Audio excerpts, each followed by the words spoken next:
மழை பெஞ்சிட்ருக்கு. மழைக்கு இதமாக சூடாக பஜ்ஜி சுட்டாச்சு. அது எப்படி செய்யலாங்க பார்க்கலாமா?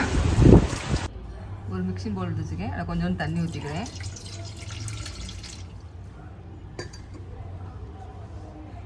ஒரு மிக்சிங் பவுல் எடுத்து வச்சுருக்கேன். அதில் கொஞ்சமாக தண்ணி ஊற்றிக்கிறேன். இந்த தண்ணியிலேயே உங்கள் காரத்துக்கு மிளகா பொடி போட்டுக்கோங்க.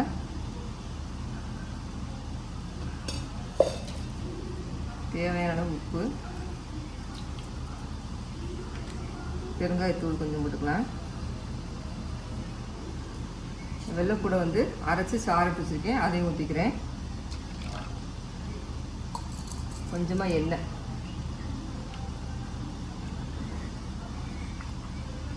கொஞ்சம் கேசரி போட்டு கொஞ்சம் போட்டுக்கலாம்.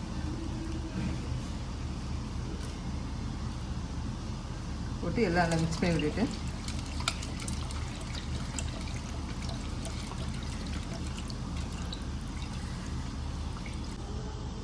இந்தளவுக்கு நல்லா கலந்து விட்டுட்டேன். இப்போ ஒரு கப்பு வந்து கடல மாவு எடுத்து வச்சுருக்கேன். அதை சேர்த்துக்கிறேன்.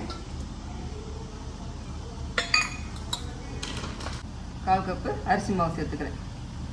2 மாவு தான் போட போகிறோம், வேறு எதுவும் சேர்க்க வேண்டாம். நல்லா மிக்ஸ் பண்ணிவிட்டு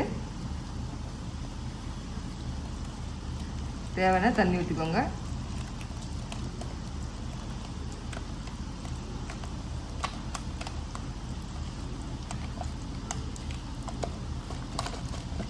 இந்த அளவுக்கு நல்லா கை விடாமல் நல்லா கிண்டிக்கிட்டே இருந்து பபுள்ஸ் நல்லா இல்லாமல்,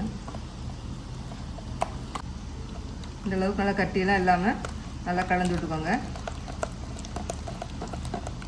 மாவு கொஞ்சம் கட்டியாக இருக்குது. கொஞ்சமாக தண்ணி ஊற்றி கரைச்சிக்கலாம்.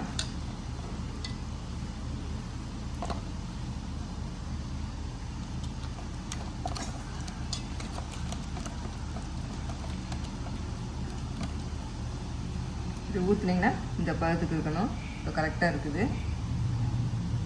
மாவு ரெடி ஆகிடுச்சு. இப்போ வாழைக்காய் வந்து சீவ போகிறேன். ஒரு பெரிய சைஸ் வாழைக்காய் எடுத்து வச்சுட்டு இந்த பக்கம் உள்ள காம்பை முதல்ல கட் பண்ணிக்கோங்க.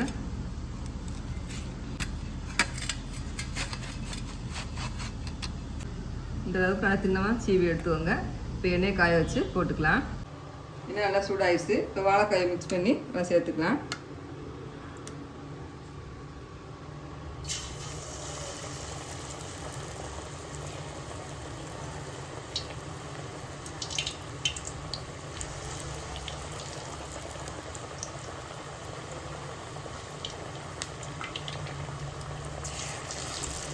வடை அந்த அளவுக்கு நல்லா புஷ் வந்துச்சு.